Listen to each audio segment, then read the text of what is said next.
Aloha.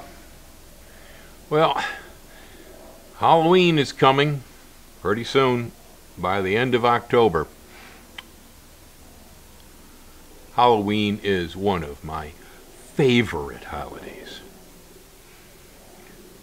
4th of July comes pretty close because I love fireworks, but I really dig Halloween. It makes a great opportunity to tell creepy stories, which I just seem to be full of.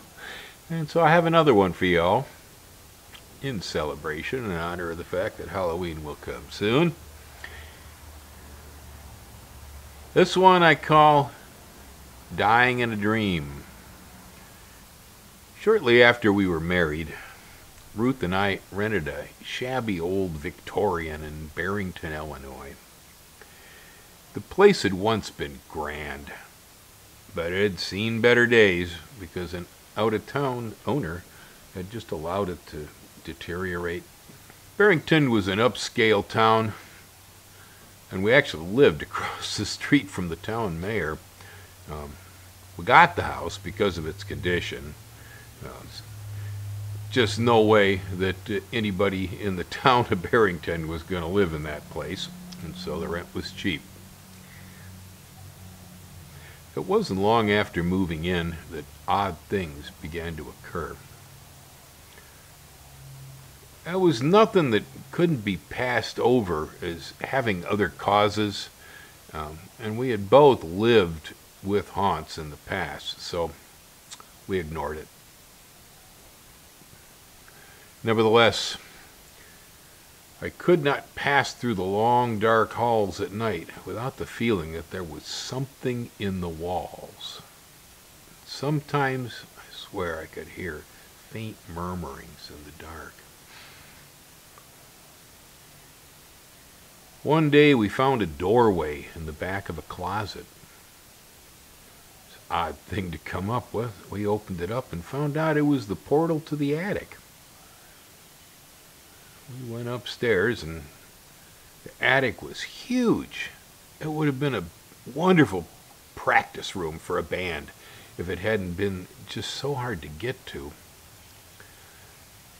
The room was kind of strange in that it was large and empty except for one antique walnut bed frame. The bed was in good condition and a fine piece of woodworking.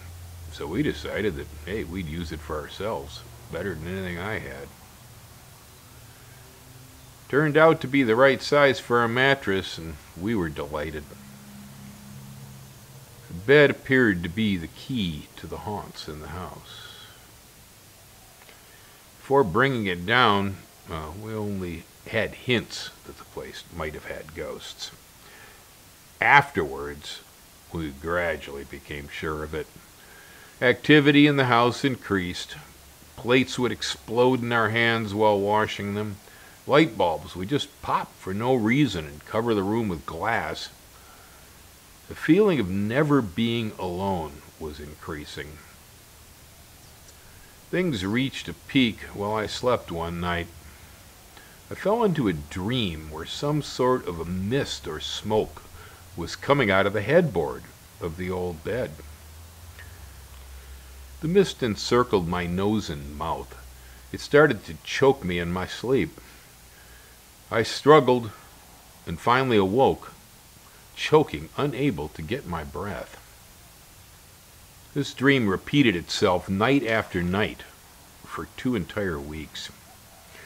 Each time I would awake, gasping for breath as if somebody was trying to strangle me. I became positive that someone had died in that bed and didn't like the fact that I was using it.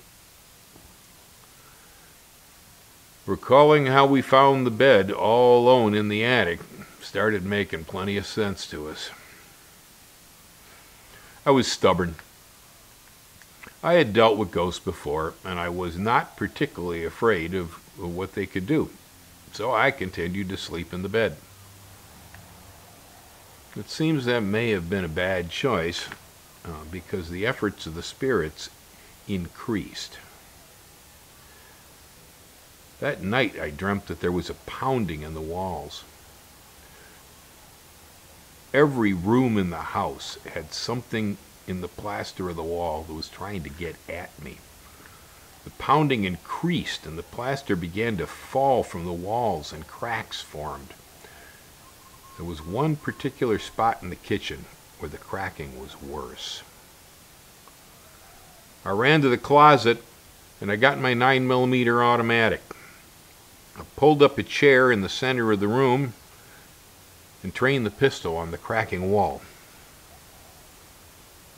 The pounding grew. The wall began to bulge. I realized that the house had more than one ghost. There were many spirits that had been attached to this building since it had been built in 1875. They were living in the walls of the old house, and their joint force was beginning to break the wall open in front of me. The plaster was near breaking open, and I could no longer wait. Scared for my life, I emptied the entire magazine into the wall. At that moment, it broke open and exposed all the ugliness of hell. The mass came at me. My pistol was empty, and there was nowhere to run. The mass of the combined haunting was so terrifying that I stood up and felt my heart stop in my chest. I had a heart attack from sheer fright and died right there on the kitchen floor. As soon as I passed, my soul began to leave my body, and I watched everything from above. I could see my dead body laying there on the floor beneath me. Before I could think what this meant, something grabbed me, and I was being pulled into the walls. The hideous haunts of the house were strong, and they pulled my spirit in with them, keeping me from being able to head towards the light as I should have. I was now trapped in the wall with these deranged spooks. They were hardly recognizable as human beings. They had been disembodied for so long that they were no longer people. They were perverse and terrible.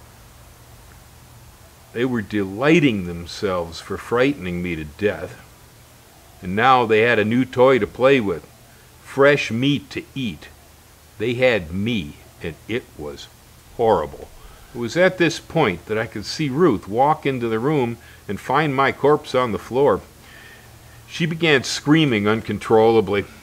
I told her I was trapped in the walls right in front of her, but it was no use. She couldn't hear me, so she just cried and cried as the spooks chuckled around me. At that moment, I awoke in a sweat, shaking from head to toe. It is said that no one dies in a dream and survives the experience. I've also heard that lightning never strikes twice in the same place, and that's bullshit too. You can die in a dream and survive it, but it sure ain't any fun. I wouldn't recommend it if your heart is bad. I've also heard people wish that they could die in their sleep. No way for me, Jose.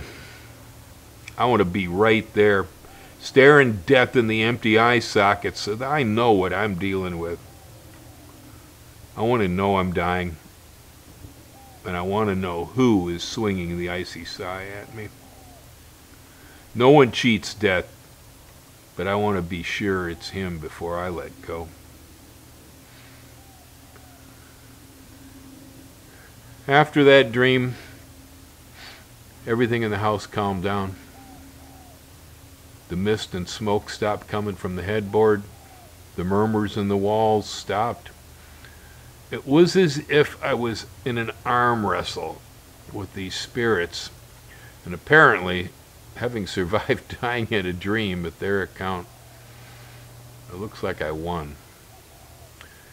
We never heard from him or saw him again. Lived in that house for another year, And it wasn't until I sublet the place to a friend of mine and moved off to Wisconsin that everything started all over again. I know John called me on the phone and said, "You didn't tell me." I said, "I didn't tell you what, John?" He said, "You didn't tell me this place is haunted." I said, "Oh, I kind of forgot." Aloha. Thanks for listening.